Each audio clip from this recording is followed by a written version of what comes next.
12 مہینوں کے حوالے سے، اور جو حرمت والے 4 مہینے ہیں ان کا بھی ذکر ہے، اور جو مشرکین عرب نے اپنی خود ساختہ شریعت کے اندر جنگوں کو حلال کرنے کے لیے حرمت کے مہینوں کو آگے پیچھے کر دیتے تھے، ان کی بھی ٹوٹی پھوٹی شریعت کے اندر 4 حرمت والے مہینے تھے جن میں جنگ کرنا منع تھا، لیکن جب ان کا دل کرتا تھا ان مہینوں میں جنگ کرنے تو کہتے تھے ٹھیک ہے جی، اس دفعہ جو محرم کا مہینہ ہے نا وہ رمضان کی جگہ پہ ہم شفٹ کرتے ہیں۔ اب یہ تو نہیں ہو سکتا کہ محرم کے مہینے کو آپ رمضان میں شفٹ کر دیں، تو یوں وہ مہینوں کو آگے پیچھے کرتے رہتے تھے۔ اس کا ذکر یہاں پہ آ رہا ہے۔ اللہ تعالیٰ نے کہا یہ کفر ہے جو یہ کر رہے ہیں، انہوں نے اللہ کی شریعت کو بدلا ہے۔ اللہ کے نزدیک یہ بہت سینسٹیو ایشو ہے اس حوالے سے۔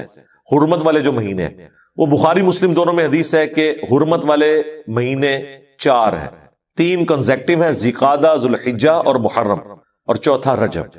نبی اسلام نے جو اپنے آخری خطبات میں سے خطبہ ہے نا، جو حجۃ الوداع کے موقع پر ایک آپ نے خطبہ دیا تھا میدان عرفات میں، اور اس سے اگلے دن 10 ذوالحجہ یوم النحر قربانی کے دن منا میں ایک خطبہ آپ نے دیا تھا، وہ خطبہ بخاری مسلم دونوں میں آیا ہے، جس میں نبی اسلام نے پوچھا تھا کہ بتاؤ آج کون سا دن ہے، یہ کون سا مہینہ ہے، یہ کون سا شہر ہے، اور صحابہ کرام خاموش رہے، اور انہوں نے کہا اللہ اور اس کا رسول بہتر جانتے ہیں۔ اور صحابہ کہتے ہیں ہم اس لیے کہہ رہے تھے کہ ہمیں یہ گمان ہوا کہ شاید نبی الاسلام آج کے دن، مہینے اور اس جگہ کا نام نہ بدل دیں کہیں، اس لیے ہم نے کہا اللہ اس کا رسول بہتر جانتے ہیں۔ تو پھر آپ نے فرمایا کیا یہ ذوالحجہ کا حرمت والا مہینہ نہیں ہے؟ کیا یہ شہر مکہ حرمت والا شہر نہیں ہے؟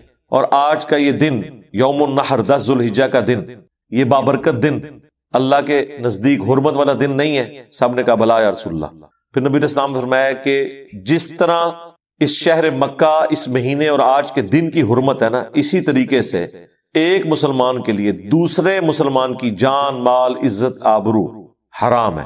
یعنی جس طرح حقوق اللہ کے اعتبار سے تم سینسٹیو ہونا، اللہ کے نزدیک یہ بھی جرم ہے کہ تم کسی کے ساتھ زیادتی کرو، جان، مال، عزت، آبرو کے اعتبار سے۔ جس طرح کہ کوئی شخص مکے کی حرمت پامال نہیں کرتا، اس مہینے کی حرمت کو پامال نہیں کرتا، اس دن کی حرمت کا خیال رکھتا ہے، اسی طریقے سے حقوق العباد کا بھی خیال کرے۔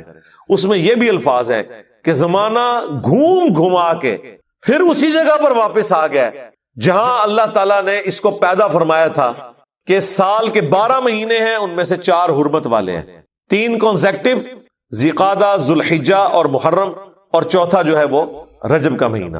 وہاں پہ آپ علیہ السلام نے یہ فرمایا تھا، اور مہینوں کے نام بھی بتا دیے۔ پھر آپ نے اس میں یہ بھی فرمایا کیا میں نے اللہ کا پیغام تم تک پہنچا دیا؟ سب نے کہا بلا یا رسول اللہ، پہنچا دیا آپ نے، بلکہ آپ نے حق ادا کیا۔ پھر نبی علیہ السلام نے 3 دفعہ آسمان کی طرف انگلی کر کے صحابہ کی طرف کی، اللہم اشہد، اللہم اشہد، اللہم اشہد، اے اللہ گواہ رہنا، گواہ رہنا، گواہ رہنا۔ اور پھر آپ نے فرمایا اب جو لوگ یہاں موجود نہیں ان تک میرا یہ پیغام پہنچا دیں، وہ لوگ جو یہاں پہ موجود ہیں۔ اور بسا اوقات جسے بات پہنچائی جا رہی ہوتی ہے وہ زیادہ یاد رکھنے والا ہوتا ہے بنسبت اس کے کہ جو پہنچا رہا ہوتا ہے، ظاہر ہے اسے پھر زیادہ قدر ہوتی ہے۔ اور پھر دیکھ لیں اللہ نے جن لوگوں سے دین کا بڑے لیول پہ کام لیا وہ سارے اجمی تھے، امام بخاری ہو، امام مسلم ہو، امام ابو داؤد، امام ترمذی، یہ سب اجمی ہیں جن سے اتنے بڑے لیول کا اللہ تعالیٰ نے کام لیا۔ حدیثیں انہوں نے محفوظ کی، نبی علیہ السلام کی سنت کو محفوظ کیا اس حوالے سے۔ تو وہاں پر بھی نبی علیہ السلام نے کہا کہ وہ 12 مہینے ہیں، اور وہ کہ آگے پیچھے کرتے رہتے تھے، وہ اتنی دفعہ آگے پیچھے ہوئے کہ آٹومیٹکلی نبی علیہ السلام کی بعثت کی برکت سے جس سال حضور نے حج کیا نا، وہ آئٹریشن پرفارم ہو کے اوریجنل جگہ پہ واپس آ گئی ہوئی تھی۔ تو وہاں آپ نے پھر فکس کر دیا، پھر اس کے بعد کوئی اس میں کسی نے تبدیلی نہیں کی، آج تک ماشاءاللہ اسی طریقے سے معاملات چل رہے ہیں۔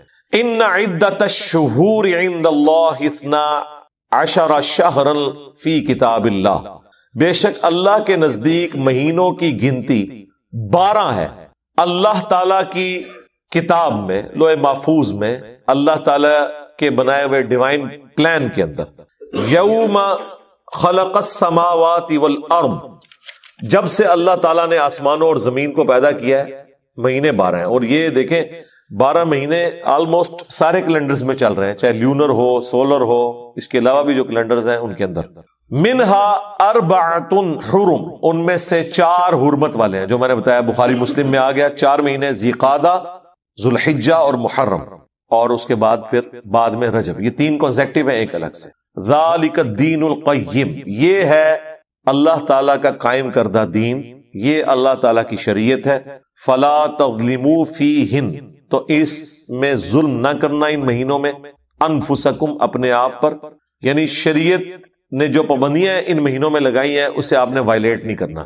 سب سے بڑی پابندی یہ تھی کہ آپ نے ان مہینوں میں جنگ نہیں کرنی، ایون جنگ صفین روک دی گئی تھی حرمت والے مہینے کی وجہ سے۔ اب تو ایسے کوئی خیال ہی نہیں ہوتا، یعنی کہیں اسلامی حکومتوں کو خیال ہی نہیں ہوتا کہ یہ جو اپنی جنگیں یا آپریشنز لانچ کر رہے ہیں یہ حرمت والے مہینوں میں ہے بھی ہے یا نہیں، ان چیزوں کا خیال نہیں رکھا جاتا۔ اس میں ایک پلی مل جاتی ہے جو ساتھ ہی ذکر آ رہا ہے کہ اگر کافر یا اسلام کے دشمن آپ کے اوپر جنگ مسلط کر دیں حرمت والے مہینے میں، تو پھر آپ نے یہ نہیں کہنا کہ اس مہینے میں ہم نہیں لڑتے لہذا ہمیں مار دو، نہیں، پھر آپ نے لڑائی کرنی ہے، اس کا وبال ان کافروں پر ہوگا، ان باغیوں پہ ہوگا۔ وَقَاتِلُوا الْمُشْرِكِينَ كَافَّةً، اور جنگ کرو مشرکین کے ساتھ پورے زور کے ساتھ، کما یقاتلونکم کافہ، جس طرح کہ وہ سب کے سب تمہارے ساتھ جنگ پر آمادہ ہوتے ہیں، تم بھی پوری اپنی تسلی کرو۔ وَاعْلَمُوا، اور جان لو، ان اللہ مع المتقین، بے شک اللہ تعالیٰ تقوی کی روش اختیار کرنے والوں کے ساتھ ہے، جو اللہ تعالیٰ کی شریعت کی پابندی کرنے والے لوگ ہیں ان کے ساتھ ہے اللہ تعالیٰ، جو اللہ سے ڈرنے والے ہیں۔ انما النسیء زیادۃ فی الکفر، حرمت والے مہینوں کو ہٹا دیتے ہیں اور اضافہ کرنا ہے کفر میں، زیادۃ فی الکفر یضل بہ الذین کفروا، اور اس کے ذریعے گمراہ کیے جاتے ہیں وہ لوگ جو کافر ہیں۔ وہ جو میں نے بتایا یہ مہینوں کی گنتی آگے پیچھے کرتے تھے وہ ساتھ آ بھی جائے گا۔ یحلونہ عاما ویحرمونہ عاما، حلال کر دیتے ہیں ایک مہینے کو ایک سال اور حرام کر دیتے ہیں اس کو دوسرے سال۔ وہ کیوں کرتے ہیں؟ گنتی پوری کرنے کے لیے، لیواطئوا عدۃ ما حرم اللہ، تاکہ وہ گنتی پوری کر دیں حرمت کے مہینوں کی جو اللہ کے ہاں ہے۔ وہ 4 کی گنتی وہ سال میں، یعنی انہوں نے 4 مہینے پورے کر دینے کسی طریقے سے، وہ چاہے اللہ کے بتائے ہوئے مہینے تھے یا نہیں تھے، انہوں نے کہا جی 4 کی گنتی ہم پوری کر دیں گے۔ زین لہم سوء اعمالہم، اس طرح آراستہ کر دیے گئے ان کے لیے ان کے برے اعمال۔ واللہ لا یہدی القوم الکافرین، اور اللہ تعالی کفر اختیار کرنے والوں کو، جو جان بوجھ کے کفر اختیار کرتے ہیں، انہیں کبھی ہدایت نہیں دیتا۔ یعنی یہ ہدایت زبردستی نہیں ہوگی، کوشش کرنے والوں کے لیے ہوگی، اور جو آنکھیں بند کر کے لیٹے ہوئے ہیں انہیں کبھی اللہ تعالیٰ جگائے گا نہیں۔ ہاں جو سوئے ہوئے ہیں انہیں جگایا جائے گا، اگر اٹھنا چاہیں تو اٹھ جائیں، اور جو اٹھنے کے لیے تیار نہیں ہے وہ جو مرضی ہو جائے، وقت کا پیغمبر بھی موجود ہو، اللہ کی وحی بھی نازل ہو رہی ہو، تب بھی ہدایت قبول نہیں کریں گے۔ اس کی واضح مثال ابو جہل ہے، ابو لہب ہے۔ ابو لہب تو ہاشمی تھا، نبی الاسلام کے خاندان سے تھا، لیکن دیکھ لیں ٹس سے مس نہیں ہوا، حالانکہ نبی الاسلام کا پورا کریکٹر بچپن سے لے کے بعثت تک ان کے سامنے تھا، اس کے باوجود انہوں نے حق کو قبول نہیں کیا۔ اور جن کی قسمت میں حق تھا وہ سلمان فارسی جیسے لوگ کہاں سے چلے؟ سلمان فارسی فارس سے چلے اور مکے تک پہنچ کے نبی الاسلام پر ایمان لے آئے۔ جو کوشش کرنے والے ہیں، والذین جاہدوا فینا لنہدینہم سبلنا، جو لوگ بھی ہماری راہ میں کوشش کریں گے ہدایت کی راہیں کھل جائیں گی، ایسی راہیں کھلیں گی کہ کہیں نہ کہیں سے وہ خود بخود حق بات تک پہنچ جائیں گے۔ اور جو کفر کی روش اختیار کرنے والے جان بوجھ کے، ان کو اللہ تعالیٰ ہدایت نہیں۔ ایک اور حدیث میں بیان کر دوں یہاں پر اسی کانٹیکسٹ میں، سنن ابی داؤد کے اندر صحیح سند سے حدیث ہے، مشکات میں بھی آپ کو دوسری جلد میں مل جائے گی۔ اللہ تعالیٰ کے جو اسماء اور ناموں کے اعتبار سے، اسماء اعظم جو اللہ کے بڑے نام ہیں، جن کی وجہ سے اگر اللہ کی طرف رجوع لایا جائے تو دعا کی قبولیت ہوتی ہے، اس حوالے سے سنن ابی داؤد میں ایک حدیث ہے کہ نبی صلی اللہ علیہ وآلہ وسلم نے فرمایا کہ اللہ تعالیٰ کے جو اسماء اعظم ہے، جسے ہم یہ اسم اعظم بھی کہتے ہیں، وہ قرآن حکیم کی 2 آیات کے اندر ہے، ایک سورۃ البقرہ کی اور ایک سورہ آل عمران۔ سورۃ البقرہ کی آیت ہے وَإِلَٰهُكُمْ إِلَٰهٌ وَاحِدٌ لَا إِلَٰهَ إِلَّا هُوَ الرَّحْمَٰنُ الرَّحِيمُ۔ اب اس میں ظاہر ہے پتہ چل گیا کون سے اسماء ہیں، اللہ آ گیا، الرحمن الرحیم، لا الہ الا اللہ بھی آ گیا، اور پھر آپ علیہ السلام نے آل عمران میں شروع کی آیات تلاوت کی، الف لام میم اللہ لا الہ الا هو الحی القیوم۔ تو الحی اور القیوم یہ بھی اسماء اعظم ہے، اور حروف مقطعات بھی اس کے اندر آ گئے۔ جامعہ ترمذی میں ایک حدیث ہے 593 نمبر انٹرنیشنل نمبر کے مطابق، ایک شخص نے دعا میں جلدی کی اور اللہ تعالیٰ کی حمد کے بغیر ہی دعا کرنی شروع کر دی اور درود شریف بھی نہیں پڑھا، تو نبی صلی اللہ علیہ وآلہ وسلم نے فرمایا کہ اس سائل نے جلدی کی. پھر آپ نے بلا کے اسے فرمایا کہ جب بھی تم اللہ سے دعا کرو پہلے اس کی حمد کرو، اس کے بعد مجھ پر درود پڑھو اور پھر اللہ سے مانگو. اتنے میں ایک اور شخص آیا، اس نے خود بخود یہی عمل کیا، وہ ابن مسعود تھے رضی اللہ تعالیٰ عنہ. تو نبی علیہ السلام نے فرمایا سل تعطا، سل تعطا، تو مانگ تجھے دیا جائے گا، تو مانگ تجھے دیا جائے گا. تو دعاؤں کا پروٹوکول یہ ہے کہ جب بھی آپ دعا کریں پہلے اللہ کی حمد بیان کرنی ہے، اور حمد میں اسماء اعظم اور اس کے بعد درود شریف. تو کوشش کریں کہ آپ یہ 2 آیات یاد کریں. سنن نبی داؤد کے اندر اسماء اعظم جو ہے وہ موجود ہے، مشکات کے اندر بھی یہ 2 آیات یاد کر لیں.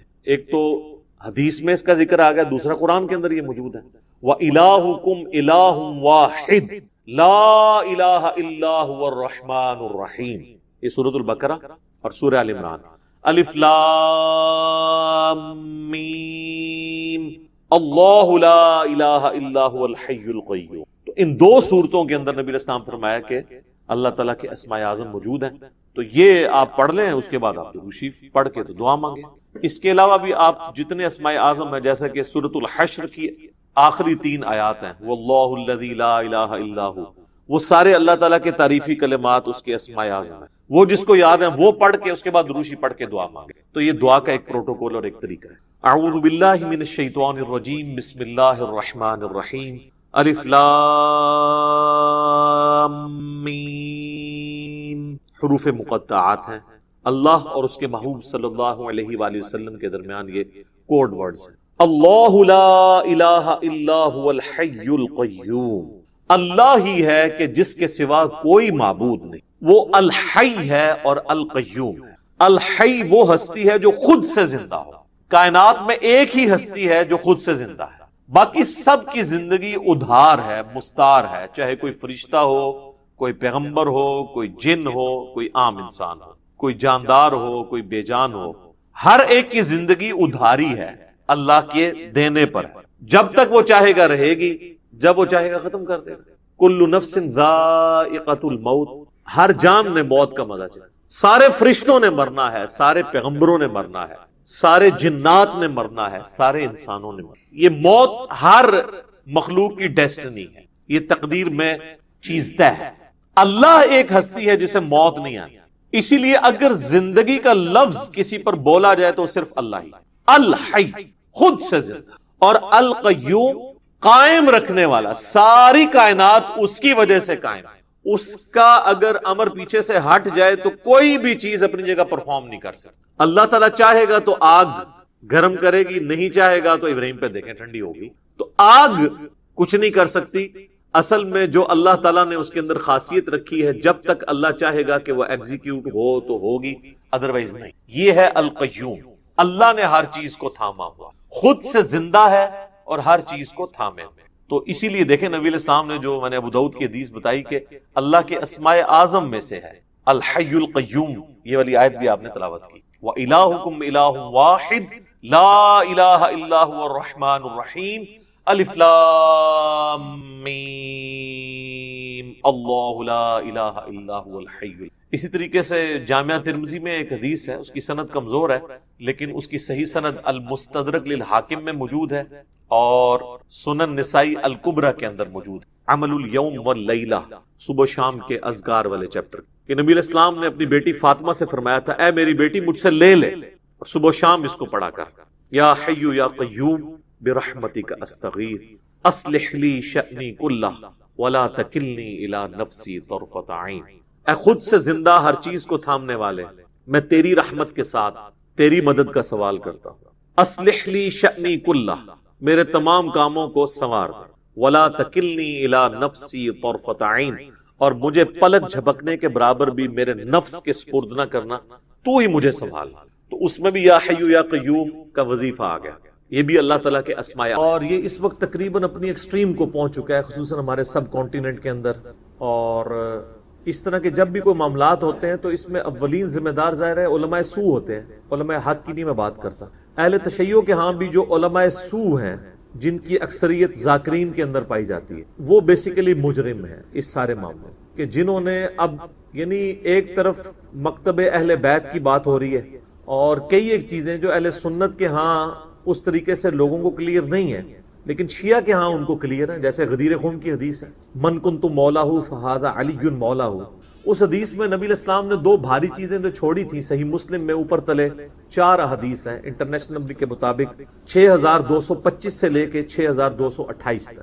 آپ نے مکے سے مدینے آتے ہوئے خم نامی گاؤں میں خطبہ دیا اور فرمایا اے لوگو آگاہ ہو جاؤ، میں بھی ایک انسان ہوں، قریب ہے کہ اللہ کا قاصد یعنی موت کا فرشتہ میرے پاس آئے اور میں اس کی دعوت قبول کر لوں۔ میں اپنے بعد تم میں 2 بھاری چیزیں چھوڑ کے جا رہا ہوں، ان میں سے پہلی چیز اللہ کی کتاب ہے، اس میں ہدایت ہے، اس میں نور ہے، تم اللہ کی کتاب کو پکڑو، اپنا تعلق اس کتاب کے ساتھ مضبوط کرو۔ اللہ کی کتاب اللہ کی رسی ہے، جو اسے پکڑے گا ہدایت پہ ہوگا، جو چھوڑ دے گا گمراہ ہو جائے گا۔ اور دوسری بھاری چیز میرے اہل بیت ہیں، میں اپنے اہل بیت کے معاملے میں تمہیں اللہ کا خوف دلاتا ہوں، میں اپنے اہل بیت کے معاملے میں تمہیں اللہ کا خوف دلاتا ہوں، میں اپنے اہل بیت کے معاملے میں تمہیں اللہ کا خوف دلاتا ہوں۔ امت نے بالکل الٹ کام کیا، نہ قرآن کو پکڑا نہ اہل بیت کو چھوڑا، یعنی قرآن کو پکڑنے کا حکم تھا، قرآن کو چھوڑ دیا، اور اہل بیت کے ساتھ حسن سلوک کا حکم تھا، اہل بیت کو چھوڑا نہیں، سب کو ہی قتل کر دیا۔ امت بالکل الٹ چلی۔ اب یہاں پہ غدیر خم پہ میرے کئی ایک کلپ یوٹیوب پہ لاکھوں لوگ دیکھ چکے ہیں، میں آج اس حدیث کو بیان کرنا مقصد نہیں تھا، بلکہ اس حدیث کی کورالری کے طور پہ میں توحید کی بات کروں گا کہ اہل تشیع کے ہاں بڑے دعوے دار ہیں وہ کہ ہم مکتب اہل بیت کو فالو کرنے والے لوگ ہیں، تو غدیر خم پہ تو نبی علیہ السلام نے قرآن کو پکڑنے کا، اہل بیت کے ساتھ اس نے سلوک کا حکم دیا تھا۔ یہ جو کچھ اہل تشیع کے ممبروں سے شرک بیان ہو رہا ہے، غالی رافضیوں کے، یہ کیا تعلیمات تھی اہل بیت کی؟ آپ دعائے کمیل بڑی اہل تشیع کے ہاں یعنی ایک ریناؤنڈ ہے، وہ پڑھ کے دیکھیں، اس طرح کی کوئی دعا توحید سے بھری ہوئی آپ کو اہل سنت کی کتابوں میں نہیں ملی۔ نہج البلاغہ میں مولا علی رضی اللہ تعالیٰ عنہ علیہ السلام کے خطبات قرآن کے حوالے سے اور توحید کے حوالے سے پڑھ کے دیکھیں، کمال کے خطبات ہیں، ان میں تو شرک قریب پھٹک ہی نہیں سکتا۔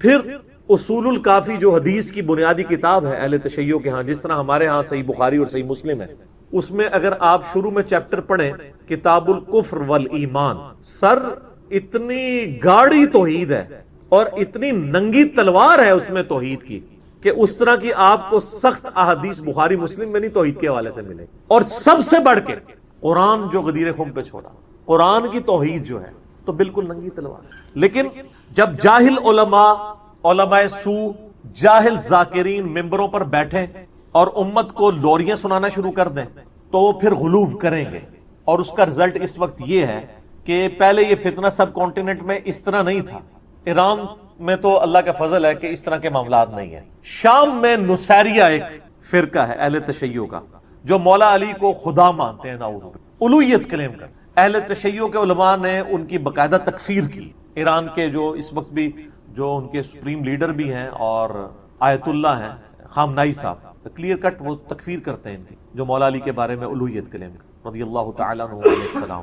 اب انہی کے معاملات یہاں پہ بھی چلنے شروع ہو گئے، یہاں پہ ممبروں سے وہ مولا علی جل جلالہ نعوذ باللہ، بلکہ وہ مولا حسین جل جلالہ، اور وہ کہتے ہیں اہل بیت جو کائنات کا نظام نعوذ باللہ اہل بیت چلا رہے ہیں۔ اور بھائی یہ کائنات اللہ نے بنائی ہے، یہ کائنات کا نظام بھی اللہ چلا رہا ہے، مولا علی کو بھی اللہ نے بنایا ہے اور مولا علی کو اللہ نے موت دے دی، اب وہ قیامت تک جنتوں میں زندہ ہے، دنیا سے ان کی موت ہو چکی، کوئی دنیا کا نظام نہیں چلا رہے مولا علی، اور قیامت والے دن مولا علی نے ان کو پکڑ کے نا تو دوزخ میں دھکا دینا ہے جنہوں نے مولا علی کے نام کے اوپر یہ شرک شروع کیا۔ لیکن اب ان کی زبانوں کو کون لگام دے؟ اب کچھ عرصے سے اہل تشیع کی میٹنگز ہونا شروع ہوئی ہیں، ان کے جو بڑے بڑے علماء ہیں نا انہوں نے باقاعدہ کانفرنسز کال کی ہیں، باقاعدہ ریٹن فارم میں انہوں نے کفر کے فتوے نکالے ہیں ان جو نصیریہ ٹائپ کے جو اہل تشیع میں غالی رافضی موجود ہیں کہ بھئی یہ اسلام سے خارج ہیں، اگر یہ علی کو خالق، علی کو مالک اور علی کو رازق ماننا شروع کر دیں گے تو یہ تو مولا علی کی سکھائی ہوئی توحید کا ہی منافی ہے۔ لیکن اب وہاں پہ کیا ہے، وہ کہتے ہیں جی ذاکرین کا وہی موقف ہے، وہ کہتے ہیں جی کہ یہ جو علماء دین بیان کر رہے ہیں نا یہ تو کتابوں میں ہے، ہم جو دین لے کے چل رہے ہیں وہ سینہ بہ سینہ ٹرانسفر ہوا ہے۔ وہی بیماری جو اہل سنت کے ہاں بھی پائی جاتی ہے، جب آپ کسی کو قرآن و سنت سے دلیل پیش کرتے ہیں تو جو غالی صوفی ہیں وہ کہتے ہیں یار دین سارا کتابوں میں تو نہیں، بلکہ آپ تو غالی علماء نے بھی کہنا شروع کر دیا حدیث میں آیا ہے، حدیث میں آیا ہے۔ کہتا ہے نا وہ ایک مولانا نقلیں میری اتارتا ہے نا، تو وہ یہ بتانا چاہ رہا ہے حدیث تو تمہاری، ہمارا کیا حدیث سے لینا دینا. کہتا ہے علماء سے پوچھ پوچھ کے ان کے سینوں سے معاملات چل رہے ہیں. تو جس طرح اہل سنت کے ہاں غالی صوفی پائے جاتے ہیں جو کہتے ہیں دین سینہ بسینہ ٹرانسفر ہوا ہے، اہل تشیع کے ہاں غالی ذاکرین پائی جاتے ہیں جن کا یہ موقف ہے، اور بدقسمتی سے اکثر ممبر انہی کے ہاتھ میں ہے. اب کچھ علماء کو ہوش ہے، میرے پاس تو اہل تشیع کے علماء آتے رہتے ہیں اور ہم سے تو خیر گلے مل کے سنی بھی روتے ہیں کہ جی کیا کریں سنیوں کا، اور شیعہ بھی ہم سے گلے آ کے ملتے ہیں کہ جی کیا کریں ان کا. یعنی جو لوگ درد رکھنے والے لوگ ہیں وہ سمجھتے ہیں کہ ہمارے ان معاملات میں خرابی ہو رہی ہے. پچھلے دنوں باقاعدہ کلپ آیا ہے سید جواد نقوی صاحب کا، بہت سٹرکٹ وہ کلپ تھا. انہوں نے کہا کہ یہ آپ حسین کے ماننے والے ہو، حسین نے یزید کے خلاف قیام کیا تھا نا، تم نے اگر قیام کرنا ہے نا تو ان غالی رافضیوں کے خلاف قیام کرو جو مولا علی کے نام کے اوپر شرک پھیلا رہے ہیں. انہوں نے کہا کہتے ہیں ابھی آگے بتاتے ہو فلاں نے یہ کہہ دیا فلاں نے، تم وہاں کیوں نہیں کھڑے ہو کے قیام کرتے ان کے خلاف؟ حسین کا نام بھی لیتے اور حسین کے نام پہ ایک بندہ شرک پھیلا رہا ہے. حسین نے جان اس لیے دی تھی کہ ان کے نام کے اوپر لوگ شرک پھیلائیں. جس طرح جیزس کرائسٹ عیسیٰ ابن مریم جو امام الموحدین تھے، ان کے نام کے اوپر 2.25 ارب عیسائیوں نے شرک پھیلایا ہوا ہے، لیکن عیسیٰ علیہ السلام کی یہ تعلیمات نہیں تھی. اب اگر کوئی یہ سمجھتا ہے کہ میں حضرت عیسیٰ کے ساتھ نسبت مضبوط کرنا چاہتا ہوں تو اس شرک سے تو چھٹکارا حاصل کرے جو ان کے نام کے اوپر کھڑا کیا. تو ان کو بھی چاہیے، ان میں جو سمجھدار علماء ہیں وہ پبلکلی آ کے لیڈ کریں اور لوگوں کو بتائیں.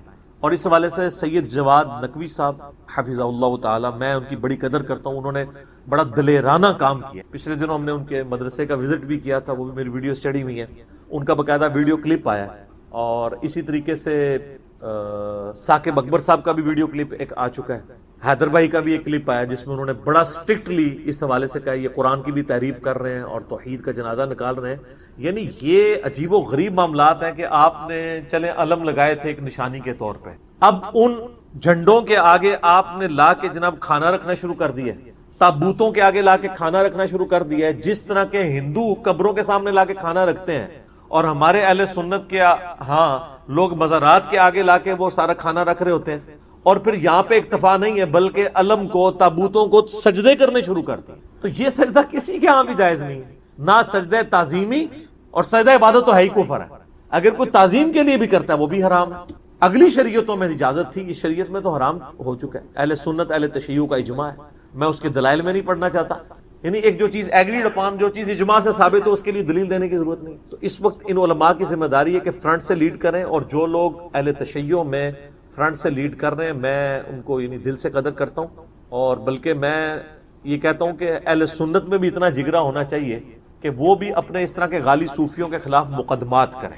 ویسے تو ہمارے اہل سنت کے ہاں بریلوی مکتبہ فکر کے جو علماء ہیں وہ مخالفت تو کرتے ہیں قبر پرستی کی، لیکن جب ان کو کہیں کہ ان قبر پرستوں کو روکیں قبر پہ سجدے کرنے سے تو اس کے لیے وہ تیار نہیں ہوتے.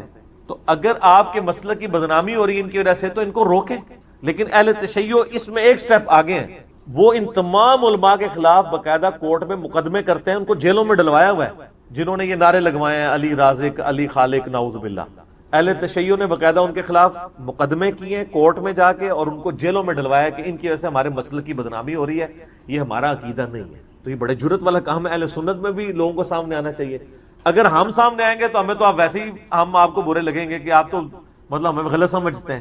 آپ خود جن چیزوں کو غلط سمجھتے ہیں ان کے لیے تو آپ سامنے آئے نا. ہم تو نہ شیعہ کے اوپر مقدمہ کریں گے نہ سنیوں کے اوپر، ہم تو اپنا مقدمہ عوام کی عدالت میں پیش کریں. کیوں؟ کیونکہ نہ میں وہابی نہ میں بابی، میں ہوں مسلم علمی کتابی.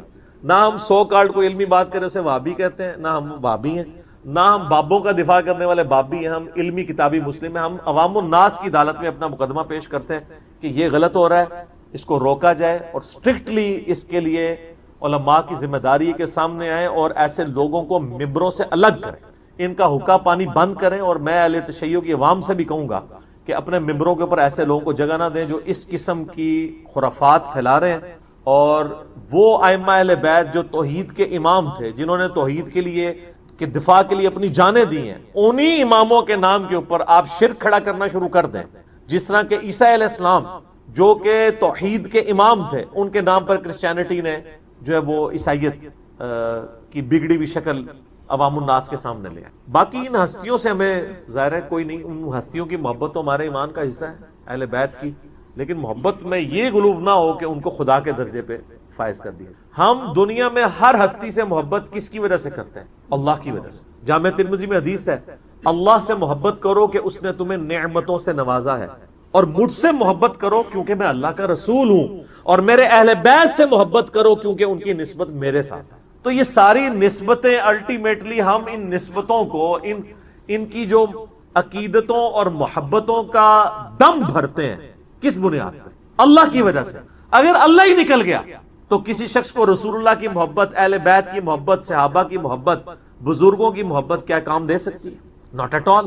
شرک is the most sensitive issue in the sight of اللہ. اللہ کے حضور شرک ایسا معاملہ ہے، ایسا حساس معاملہ کوئی نہیں ہے. کیٹاگوریکلی قرآن حکیم میں 2 دفعہ مینشن ہوا ہے، سورۃ النساء نمبر 48 اور 116 میں، ان اللہ لا یغفر ان یشرک بہ ویغفر ما دون ذلک لمن یشاء. اللہ اس گناہ کو تو کبھی معاف نہیں کرے گا کہ کوئی شخص قیامت والے دن شرک کے ساتھ اللہ کے سامنے پیش ہوا. اس کے علاوہ جتنے گناہ ہیں جس کے لیے چاہے گا معاف کر دے گا، شرک نہیں معاف کرے، نہ چاہے گا کہ شرک معاف کرے. یہ بھی ذہن میں رکھیے. وَمَن يُشْرِكْ بِاللَّهِ فَقَدْ ضَلَّ ضَلَالًا بَعِيدًا. جو شرک میں پڑا وہ گمراہی میں دور جا کے گر پڑا. اور پھر عیسیٰ علیہ السلام کی اللہ تعالیٰ صفائی پیش کر رہا ہے. اللہ تعالیٰ فرماتا ہے کہ لَقَدْ كَفَرَ الَّذِينَ قَالُوا إِنَّ اللَّهَ هُوَ الْمَسِيحُ ابْنُ مَرْيَمَ. بے شک وہ کافر ہیں، کٹر کافر، کھلے کافر ہیں جو کہہ رہے ہیں کہ عیسیٰ ابن مریم ہی اللہ ہیں. وَقَالَ الْمَسِيحُ، جبکہ مسیح تو کہا کرتے تھے یا بنی اسرائیل، اے بنی اسرائیل، اے یعقوب کی اولاد علیہ السلام، اعبدوا اللہ ربی و ربکم، عبادت کرو اس رب کی جو میرا بھی رب ہے تمہارا بھی رب ہے. انہ من یشرک باللہ فقد حرم اللہ علیہ الجنہ ومأواہ النار وما للظالمین من انصار. بے شک جو کوئی اللہ کے ساتھ شرک کرے گا اس کا ٹھکانہ ہے جہنم، وہاں اس کا کوئی مددگار نہیں ہوگا. تو عیسیٰ علیہ السلام خود اللہ تعالیٰ حضرت عیسیٰ کی صفائی دے رہا ہے کہ عیسیٰ علیہ السلام تو توحید کی تھا. یہ حضرت عیسیٰ کا خطبہ ہے انہ من یشرک باللہ. اور بخاری مسلم میں حدیث ہے نبی علیہ السلام نے فرمایا اللہ تعالیٰ نے ہر نبی کو ایک مقبول دعا دی تھی جو اس نے اس دنیا میں ہی کر لی. میں نے اپنی دعا چھپا کے رکھ لی ہے قیامت کے دن کے لیے.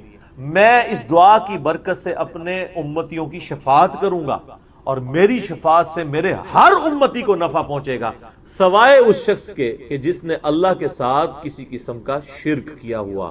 شرک is the most sensitive issue in the sight of اللہ. شرک اللہ کبھی معاف نہیں کرے گا. اور شرک کی بنیادی تعریف کیا ہے؟ شرک کسے کہتے ہیں؟ ایاک نعبد و ایاک نستعین. اے اللہ عبادت بھی صرف تیری کریں گے، دعا بھی صرف تجھی سے مانگیں گے اور کسی کو دعا کے لیے نہیں پکاریں. ظاہر اس باب میں تو آپ جو مرضی کریں، کسی کو پانی پلا دیں، کسی کا وزن اٹھوا دیں، وہ تو ٹھیک ہے، وہ تو قرآن میں حکم ہے وَتَعَاوَنُوا عَلَى الْبِرِّ وَالتَّقْوَى وَلَا تَعَاوَنُوا عَلَى الْإِثْمِ وَالْعُدْوَانِ. نیکی اور پرہیزگاری کے کاموں میں ایک دوسرے کی مدد کرو اور برائیوں میں ایک دوسرے سے الگ رہو. لیکن جو غائب میں مدد کے لیے پکارنا ہے، دعا کرنا ہے، وہ اللہ تعالیٰ کے ساتھ خاص. حتیٰ کہ اس کا کلائمیکس وہ سورہ نمل کی آیت ہے اَمَّن يُجِيبُ الْمُضْطَرَّ إِذَا دَعَاهُ. بھلا بتاؤ تو کون ہے جو اضطراب میں گھرے ہوئے شخص کی دعا کو سنتا ہے. وَيَكْشِفُ السُّوءَ، اور اس سے برائی کو دور کر دیتا ہے. وَيَجْعَلُكُمْ خُلَفَاءَ الْأَرْضِ، اور زمین پہ تمہیں اگلوں کا خلیفہ کرتا ہے. تم مر جاتے ہو، تمہاری اولاد، وہ مر جائے گی، اس کی اولاد. یہ کون بسار ہے؟ اِلَٰهٌ مَعَ اللَّهِ، کیا اللہ کے ساتھ کوئی اور الہ بھی ہے؟ قَلِيلًا مَا تَذَكَّرُونَ، بہت کم لوگ ہی نصیحت حاصل کرتے ہیں. اس میں اللہ تعالیٰ فرما رہا ہے کہ بھلا بتاؤ کون ہے جو دعا سنے اور تکلیف دور کر دے؟ کیا اللہ کے ساتھ اور الہ بھی ہے جو یہ کام کر سکے؟ یعنی جس سے آپ نے مدد مانگی کہ وہ میری تکلیف دور کرے دعا کے طور پہ. ظاہر اس باب تو قرآن میں حکم ہے دعا کے طور پہ. ایک تو ہے میں کہتا ہوں نہیں مجھے پانی پلا دیں، ٹھیک ہے، لیکن آپ بغداد میں دفن ہے اور میں یہاں سے بیٹھ کے کہتا ہوں مجھے پانی پلا دیں، یہ شرک ہے. یہ جھگڑا ہی نہیں ہے کہ مولا علی علیہ السلام کو اختیار ہے یا نہیں. مولا علی کو اللہ نے اختیار بھی دیا ہو تب بھی مولا علی کو آپ پکار نہیں سکتے مدد کے لیے، کیونکہ مولا علی بھی اللہ کو پکارتے تھے اور مولا علی کا ماننے والا بھی. مولا علی کا صحیح شیعہ کون ہوگا؟ جو اللہ کو پکارے. ایاک نعبد و ایاک نستعین. تو یہ بہت سینسٹیو معاملہ ہے. مولا علی کے نام کے اوپر اس طریقے سے جو یہ شرک کھڑا کر رہے ہیں اور اہل بیت کے نام کے اوپر یہ مکتبہ اہل بیت کی بھی بدنامی کر رہے ہیں. اور اس میں سب سے پہلے تو شیعہ کو سامنے آ کے ان کی مخالفت کرنی چاہیے. یہ دیر آئے درست آئے. بہرحال پہلے تو ایک ٹکٹ میں دو مزے کرتے رہے نا. جیسے مزارات پہ جو کچھ شرک ہو رہا ہے نا، علماء مخالفت تو کرتے ہیں اسی مکتبہ فکر کے، لیکن ساتھ مزے بھی لے رہے ہوتے ہیں کہ چلو یار ہمارے ٹھیک آباد تو ہے نا. یہی شیعہ کے علماء نے مجرمانہ غفلت کی.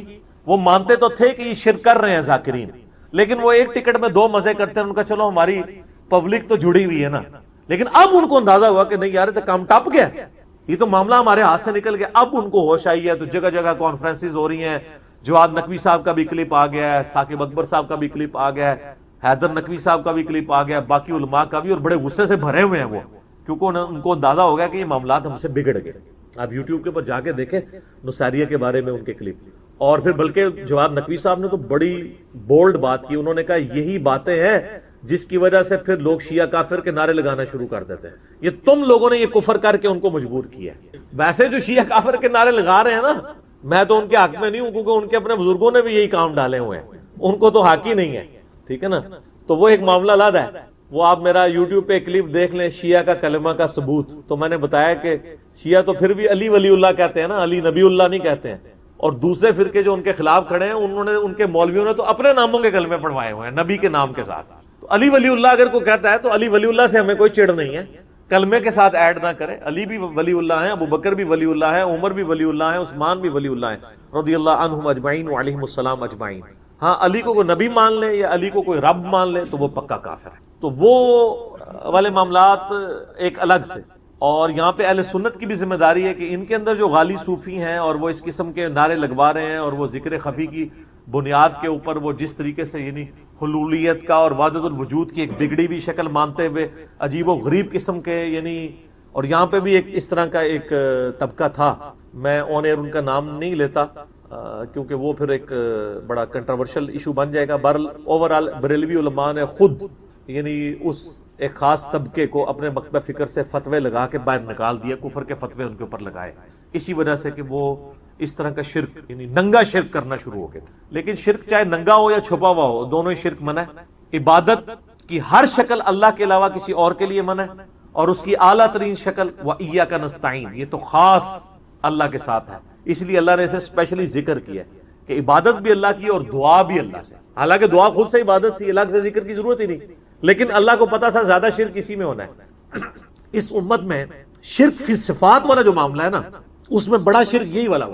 فی ذات تو بہت کم شرک ہے. یعنی ہمارے ہاں یہ چند غالی نصیریہ ہیں، کچھ غالی صوفی ہیں جو ذات میں شرک کریں، ورنہ اوورال سب اللہ کو ایک ہی مانتے ہیں. صفات میں جو شرک آیا نا، غیر اللہ کو استعانت کے لیے استغاثے کرنا، یہ بڑا خطرناک بات ہے. اور میں آپ کو مزے کی بات بتاؤں، آپ اگر پازیٹیولی دعوت پیش کریں تو بڑے ایفیکٹ اس کے نکلیں. یہ کوئی 2010 یا 11 کی بات ہے. میں اسلام آباد میں I-10 میں ایک اہل تشیع بھائی تھے، انہوں نے مجھے یعنی افطار کے اوپر بلایا. رمضان کا ہی مہینہ تھا، کچھ 7-8 ان کے بھائی بیٹھے ہوئے تھے. وہ خود بھی بہت بڑے عالم دین ہیں، میں نام نہیں لیتا، پھر وہ ایک پرسنل بات ہو جائے گی. تو وہاں پہ بیٹھے ہوئے نا یہ استعانت کا مسئلہ چھڑ گیا. میں نے کہا یا علی مدد نہ کہیں، آپ ویسے مولا علی سے محبت کا اظہار کریں لیکن مدد کے لیے نہ پکاریں. تو وہ کہنے لگے نہیں، ہم تو ان کو وسیلہ اور توسل سمجھتے ہیں، اللہ ہی کو پکارتے ہیں ہم، لیکن یا علی مدد کا مطلب آپ کو سمجھ نہیں آیا. میں نے کہا یار مجھے اردو نہیں آتی ہے، مجھے عربی نہیں آتی ہے. وہ کہتے ہیں یا علی مدد کا مطلب یہ ہوتا ہے کہ اے اللہ ہماری مدد کر علی کے وسیلے سے. میں نے کہا یہ تو نہیں ہے، اس کے لیے تو یہی جملہ بولا جائے گا جو آپ بول رہے ہیں. آپ تو ڈائریکٹ یہ الفاظ استعمال کرتے ہیں. یا اہل سنت کے ہاں لوگ یا شیخ عبد القادر جیلانی المدد کہہ رہے ہوتے ہیں، تو یہ تو منع ہے. پھر وہ خیر تھوڑا کھل کے سامنے ہے. وہ کہنے لگے دیکھیں نہیں، قرآن میں بھی تو آیا نا وَاسْتَعِينُوا بِالصَّبْرِ وَالصَّلَاةِ، صبر اور نماز کے ذریعے مدد چاہو. میں نے کہا اگے بھی پڑھو نا ان اللہ مع الصابرین. تو میں نے کہا اس کا مطلب کیا ہے؟ کہتے ہیں دیکھیں نہیں، صبر اور نماز بھی تو غیر اللہ ہے. تو میں نے کہا اگر صبر اور نماز غیر اللہ اور اس کی مدد مانگی جا رہی ہے تو پھر آپ صبح و شام کہتے ہیں المدد یا نماز، المدد یا صبر، میری مدد فرمائیے. کہتے ہیں نہیں. تو میں نے کہا کیا مطلب ہوا اس کا؟ پھر کہتا ہے اس کا مطلب ہے آپ نماز پڑھو تو اللہ کی مدد آ جائے گی. میں نے کہا ہاں یہی مطلب ہے نا. تو مولا علی کی سنت پہ چلو، مولا علی کے طریقے کے اوپر چلو تو اللہ کی مدد آ جائے گی. مولا علی کو تو نہ پکارو. کوئی کہتا ہے المدد یا نماز، المدد یا صبر. اچھا پھر کہتے ہیں جی ہاں یہ تو بات سمجھ آ گئی، بتائیں ممانعت کہاں ہے؟ پھر میں نے سورہ نمل کی وہ آیت پڑھی، امن یجیب المضطر اذا دعا ویکشف السوء ویجعلکم خلفاء الارض االہ مع اللہ قلیلا ما تذکرون. میں نے کہا اس آیت میں واضح آیا ہے کہ جو اللہ کے علاوہ کسی اور کو دعا کے لیے پکارنا سمجھتا ہے نا، وہ اسے خدا بنائے ہوئے ہے، معبود بنائے ہوئے ہے. کیونکہ اللہ تو کہہ رہا ہے کیا اللہ کے ساتھ کوئی اور الہ بھی ہے جس سے دعا مانگو؟ میں نے کہا یہ واضح ثبوت ہے کہ یہ شرک ہے. اچھا وہ آئے مائے شائیں کرنا شروع ہو گئے، لیکن وہاں جتنے 7-8 شیعہ بھائی باقی بیٹھے تھے نا، میں نے قرآن بھی انہی کا منگوایا، میں نے کہا جی مجھے بتائیں، انہوں نے کہا نہیں جی انجینئر صاحب آپ کی بات بالکل صحیح، جو دلائل ہے نا وہ یہی، قرآن کی آیت تو یہی بتاتی ہے۔ تو الحمدللہ کئی لوگ دعوت قبول کر لیتے ہیں، اگر کوئی ہٹ دھرمی پہ اتر آئے تو اس کا تو کوئی علاج نہیں، ہم تو صرف بات پہنچا سکتے ہیں۔ باقی میں نے محنت کر کے ایک لیکچر بھی ریکارڈ کروا دیا ہے، مسئلہ نمبر 3 دعا صرف اللہ ہی سے، میری زندگی کے بہترین لیکچرز میں سے، ہزاروں لوگوں کی عقیدہ توحید کی اصلاح کا سبب بنا، جس میں نے اپنا یہ ریسرچ پیپر نمبر 3 دعا صرف اللہ ہی سے، اس کو میں نے باقاعدہ اس میں پڑھایا ہے، پورے ریسرچ پیپر کو 8 پیجز پہ سارے شیطانی وسوسے جو عقیدہ استعانت کے حوالے سے یہ پیش کرتے ہیں، میں نے سب کے سب کور کیے ہیں۔